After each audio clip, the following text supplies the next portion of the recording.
మీ మంచి కోసం, మీ ఫ్యామిలీ బాగుండాలి, మీరు బాగుండాలి, మీ పిల్లలు బాగుండాలి.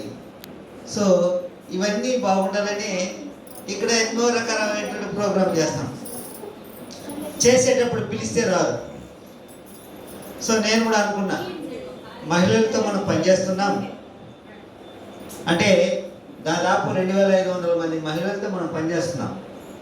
ఈ 2500 మంది మహిళలే కాబట్టి వీళ్ళందరినీ కూర్చోబెట్టి ఈ వరలక్ష్మి వ్రతం చేసి ఎలా ఉంటుంది అని కూడా మాట్లాడి మహిళలతో పనిచేస్తున్నాం. వాళ్ళకంటూ మనం ఏదైనా ఒక మహిళా దినోత్సవం మీకు తెలిసిందే, గ్రాండ్గా చేసినాం, అందరూ వచ్చినారు. సో ఆ విధంగా మనము ప్రోగ్రామ్ చేయాలంటే మీ నుంచి మాకు రెస్పాండ్ లేదు. మేము వస్తాము, మీరు చేయండి అంటే మేము ఫోన్ చేసి పిలుచుకునే పరిస్థితి వస్తూ ఉంది. దేనికైనా కూడా ఐ క్యాంప్ పెట్టినాం. దేనికోసం పెట్టినాము? మీకోసం పెట్టినాం. సో ఎవరైనా వస్తున్నారా? లేదు. క్యాన్సర్ క్యాంప్ పెడుతున్నాం. ఎవరి కోసం పెట్టినాము? మీకోసం పెట్టినాము. ఎవరైనా వస్తున్నారా? లేదా, రావట్లేదు. సో ఈ విధంగా ఆడుకునేది దేనికనేసి మేము పెట్టడం లేదు. మేడం ఏమైనా చెప్పినారా? మీకు చెప్పినారా? సో రకరకాల క్యాంపులు, రకరకాల ప్రోగ్రామ్స్, రకరకాల వ్రతాలు, రకరకాల పండుగ దినాలు మనం ఇక్కడ చేసుకుంటున్నాం. మీరు రావట్లేదు. వస్తే ఎంత బాగుంటుంది అంటే మీరు వచ్చి అష్టలక్ష్మిని ఇంటికి తీసుకెళ్ళండి మా అని చెప్తే రాదు. దానికి ఎంత డబ్బు ఖర్చు అవుతుంది తెలుసా? అయినా మేము ఖర్చు పెడతాం, మీరు రండి అమ్మా అంటే రాడు. ఈసారి పెడితే వస్తారా? వస్తారా? Very good. సో దీంతో పాటు ఇన్ని పండుగలు ఈ నెలలో ఉన్న ప్రత్యేకత ఇంకోటి ఏంటంటే ఈ నెలలో మీ సంఘాలని ఆడిట్ చేశారు. చేశారా? సో ఆ సార్కి క్లాస్తో ఒకసారి వెల్కమ్ చెప్తాము.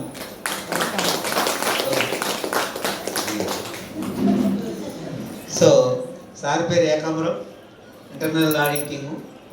సో సారు ఇక్కడ ఉండేటువంటి 62 సంఘాలని మీ సంఘం జరిగే దగ్గరికే వచ్చి మీ మెంబర్ పాస్బుక్లు, క్యాష్ బుక్స్, దాంతోపాటు బ్యాంక్ బుక్, సో దాంతోపాటు క్లస్టర్ ఫైన్ బుక్, దాంతోపాటు మీ క్లస్టర్కి సంబంధించినటువంటి non financial programme book.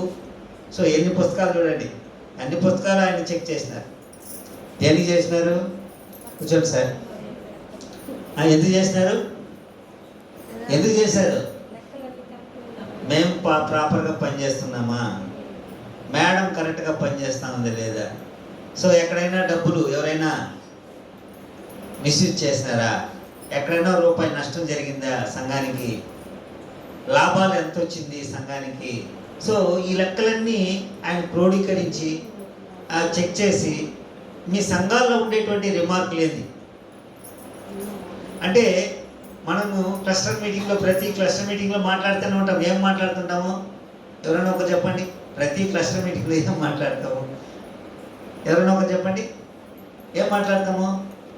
Correct టయానికి సంఘానికి రావాలా, ఉండ్రంగా కూర్చోవాలా, ప్రతిజ్ఞ చేయాలా, ఫస్ట్ లీడరు కుడి పక్క, సెకండ్ లీడరు ఎడం పక్క, నెలకొకరు డబ్బు వసూలు చేయాలా, నెలకొకరు పొదుపు పెట్టుకోవాలా, ఇవన్నీ ఉన్నాయి కదా.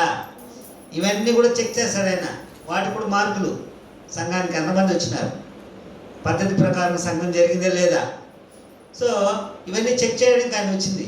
ఇన్ని చేసినా కూడా మనము ఎక్కడో ఒక దగ్గర పొరపాటు చేస్తూనే ఉన్నాం. అందరూ రావాలి సంఘానికంటే సగం మంది రారు. పుస్తకాలు ఎత్తుకుని సంఘానికి రండిమంటే పుస్తకం తేరు. మా ఆయన బీగాలు వేసుకుని ఆఫీస్కి వెళ్ళిపోయినాడు. ఇంట్లో ఉంది పుస్తకం. మేడం మీరు రాసేయండి, రేపు నెల తెచ్చి రాసుకుంటాం. మళ్ళా మీ ఆయన అడిగితే నువ్వేం చెప్తావు? సో ఇవన్నీ మన వైపు నుంచి వచ్చేటువంటి రిమార్కులు.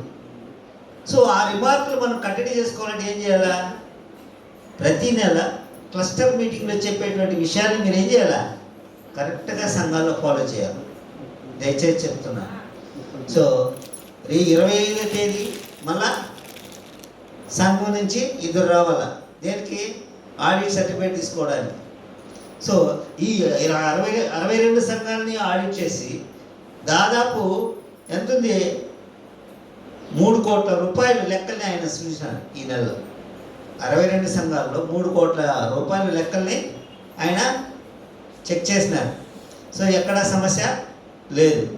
బ్యాంక్ వాళ్ళు ఎంత నష్టం, బ్యాంకులో ఎంత తినేస్తూ ఉంటారు ఇంట్రెస్ట్ ఛార్జెస్ రూపంలో, ఆ లెక్కలు తెలిసినారు. బ్యాంక్ నుంచి వడ్డీ ఎంత వచ్చింది సంఘానికి, ఆ లెక్క తెలిసినారు. సభ్యులకి ఎంత ఇచ్చినారు డబ్బులు జూన్ నెలలో, ఆ లెక్కలు తెలిసినారు. అప్పుడు సక్రమంగా తీసుకుంటున్నారా లేదా, ఎవరెప్పుడు వాళ్ళు తీసుకుంటారా లేదా, ఆ లెక్కలు తెలిసినారు. సో ఎన్ని లెక్కలు చూడండి, వాళ్ళ పొదుపులు కరెక్ట్గా ఉందే లేదా. సో ఇవన్నీ చెక్ చేయడం వల్ల ఏమవుతుంది, నాలో క్రమశిక్షణ అనేది వస్తుంది. ఎందుకు, రేపు ఆడిట్ చేసేటప్పుడు ఈసారి తప్పు చేసినారు, ఆ మేడం తప్పు చేసింది అని బయట చేస్తారు కదా. సో ఆ విధంగా చేయడం వల్ల ఏమవుతుంది, నాలో క్రమశిక్షణ వస్తుంది, మేడంలో క్రమశిక్షణ వస్తుంది, ఆఫీస్కి డిసిప్లిన్ వస్తుంది. చూడండి, మీకు మేము భయపడుతున్నాం, కానీ మాకు మీరు భయపడుతున్నారా లేదు. ఏమ్మా రండి మా సంతకం పెట్టాలా, సార్ పోండి సార్, ఇప్పుడు వచ్చేది నేనా, మా ఆయన క్యాంప్ పోయిండాడు, నేను ఒక్కడే రాలేను. చూడండి, నా కోసం అడిగినట్టుండదు. ఎవరి కోసం అడిగినా నేను, వాళ్ళు ఒక సభ్యురాలు అర్జెంటుగా లోన్ పెట్టుకునింది. సో ఆమెకి లోన్ ట్రాన్స్ఫర్ చేయాలంటే ఏం చేయాలా, ఆమె సంతకం పెట్టాలి. సో లోన్ పెట్టుకున్నామే, రామ్మా సంతకం పెట్టుమా నీకు లోన్ వేస్తానంటే ఏమవుతుంది, సార్ మా ఆయన కంపెనీలు ఉన్నాడు 2 రోజులు పడుతుంది. చూడండి, సో ఆమెతో పాటు ఇంకొక ఆమె కూడా పెట్టుకుంటుంది, ఆమె చాలా అర్జెంటు, ఈయన పెడితే కదా ఆమెకు లోన్ వేసేది అది. సో ఎన్ని బాధలు చూడండి. ఇప్పుడు మిమ్మల్ని ఏమైనా చెప్తారా వాళ్ళు, నేరుగా సార్ ఏం సార్ మీరా ఎప్పుడు సంతకం పెట్టిందే, లోన్ వేయలేదు ఇంతవరకే, మాకు అర్జెంట్ అనేది పెట్టుకుందిందే అని అడుగుతారా లేదా. సో నేను వాళ్ళని ఏగేదా, వీళ్ళకి సమాధానం చెప్పారా, ఇలా మీకు భయపడతాం మేము, కానీ మాకు మీరెవరో భయపడ్డారు. సో ఆ రకంగా మీ సంఘాలని ఒక క్రమశిక్షణ పద్ధతిలో తీసుకురావాలంటే ఎవరి చేతిలో ఉంది, మీ చేతిలోనే ఉంది. సో ఈ లెక్కలన్నీ చూసి క్రోడీకరించి ఒక సర్టిఫికేట్ రూపంలో మీకు ఏ రోజు ఇస్తారు, 25వ తేదీ చెప్పిందా మేడం, 25వ తేదీ మీరు రండి. ఆ రోజు మీకు వ్రతం కూడా చేసుకున్నాం. ఏం వ్రతము, వరలక్ష్మి వ్రతం కూడా చేసుకుందాము. అష్టలక్ష్మిని మీరు మీ ఇంటికి తీసుకెళ్ళండి. మీరు తీసుకోబోదు, మాకు పంపించేయండి. ఏమా మీరు పిలుచుకోబోదు, మా ఇంటికే పంపించేయండి. అందుకేమ్మా, అందుకే ఇప్పుడు అవును మా ధనలక్ష్మి కూడా కదా. సో అందుకే మీరు వచ్చినారంటే మా ఇంటికే పంపిస్తారు, మీటింగ్ చూసుకుంటారు, అదేవిధంగా వ్రతం కూడా చేసుకొని వెళ్ళొచ్చు అనమాట. సో ఆ రోజు ప్రతి సంఘం నుంచి 2 రావాలా. మధ్యాహ్నం వరకు మీటింగ్ ఉంటుంది, మధ్యాహ్నం భోజనం చేసుకొని మీరు హ్యాపీగా సర్టిఫికేట్ తీసుకొని ఇంటికి వెళ్ళచ్చు. సో ఆ రోజు తెలుస్తుంది ఏ సంఘం డిసిప్లైన్గా జరిగింది, ఏ సంఘం సరిగా జరగలేదు, ఏ సంఘం పద్ధతి ప్రకారం జరుపుకుంటూ ఉన్నారు, ఏ సంఘం పద్ధతే లేకుండా జరుపుకుంటారు. ఎలా తెలుస్తుంది, మార్కులను బట్టి, ఆ సంఘానికి వచ్చేటువంటి మార్కులను బట్టి ఆ సంఘం నంబర్ 1, ఆ సంఘం బి గ్రేడ్, ఆ సంఘం ఏ గ్రేడ్, ఆ సంఘం సి గ్రేడ్, ఆ సంఘం డి గ్రేడ్. సో ఇక్కడ ఏ గ్రేడ్ వచ్చిన సంఘాలు ఏమని, సీనియర్ సంఘం, అన్నీ తెలుసు వాళ్ళకి, బాగా పద్ధతి ప్రకారం జరుపుకుంటారు.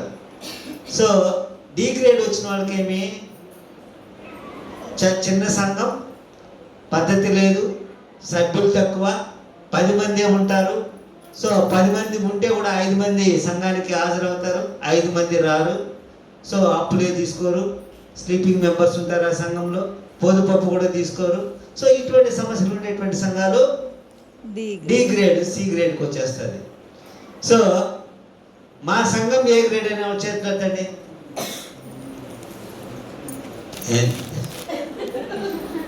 సార్ మా సంఘం ఏ గ్రేడ్ అనే వాళ్ళ చేతులు ఎత్తండి. మా వెరీ గుడ్. గా ఈమె ఎత్తింది, ఆమె ఎత్తింది, ఇద్దరు నలుగురేనా ఏ గ్రేడా? ఒకసారి ఈ నలుగురికి క్లాప్స్ ఇవ్వండి. ఎందుకంటే వాళ్ళకి మార్క్షీట్ ఇలా అయినా వాళ్ళకి ఏమని, నా సంఘం డిసిప్లైన్గా జరుగుతుంది, నాకు నమ్మకం ఉంది, నాకు ఏ గ్రేడ్ వస్తుందని, మా సంఘానికి ఏ గ్రేడ్ వస్తుందని నమ్మకం ఉంది. ఆ కాన్ఫిడెన్స్ ప్రతి ఒక్కరిలో రావాలి. సో ఆ కాన్ఫిడెన్స్ మీలో ఉండిందనుకో, ఖచ్చితంగా మీకు ఏమవుతుందా, ఏ గ్రేడ్ వస్తుంది. సో వాళ్ళు నమ్మకంగా చేతెత్తినారని కారణం ఏమి, పోయిన సంవత్సరం వాళ్ళకి ఏ గ్రేడ్ వచ్చి ఉంటుంది. So last year B grade వచ్చిన వాళ్ళంతా ఈ సంవత్సరం ఏమవుతుందా, మళ్ళా ఏ గ్రేడ్కి వచ్చేస్తారు. సో నో డౌట్ మీ సంఘాలన్నీ కూడా ఖచ్చితంగా ఏ గ్రేడ్ కానీ బి గ్రేడ్ కానీ వస్తుంది.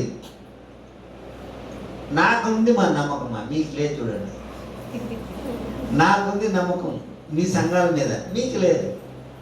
సో నాకు నమ్మకం ఉందంటే ఏమన్నర్థం, నేను మీ సంఘాన్ని చూస్తున్నాను కాబట్టి, మీ బుక్కుల్ని చూస్తున్నాను కాబట్టి, మీరు తీసుకునేటువంటి అప్పుల్ని నేను చూస్తున్నాను కాబట్టి, మీకు అప్పులు నేను వేస్తున్నాను కాబట్టి, పొదుపు అప్పులు ఎవరు తీసుకుంటారో చూస్తున్నాను కాబట్టి నాకు నమ్మకం ఉంది. సో ఆ విధంగా మీ ప్రతి ఒక్కరు ఆత్మవిశ్వాసాన్ని పెంచుకున్నారంటే ఖచ్చితంగా మీ సంఘాలు కూడా అన్నీ కూడా ఏ గ్రేడ్ వచ్చేదానికి అవకాశం ఉంది. సో జరిగిన ఆడిట్లో ఎలా జరిగింది, ఫీల్డ్ లెవెల్లో ఎటువంటి ప్రాబ్లమ్స్ని సార్ ఎదుర్కొన్నారు, సో సజావుగా జరిగిందే లేదా, మీరందరూ కూడా అతనికి బాగా సహకరించి ఆడిట్ని సక్సెస్ఫుల్గా చేసినందుకు ఒకసారి క్లాప్స్ మీ అందరికీ ధన్యవాదాలు. సో సార్ని మాట్లాడవలసిందిగా క్లాప్స్తో వెల్కమ్ చేద్దాం. Thank you sir.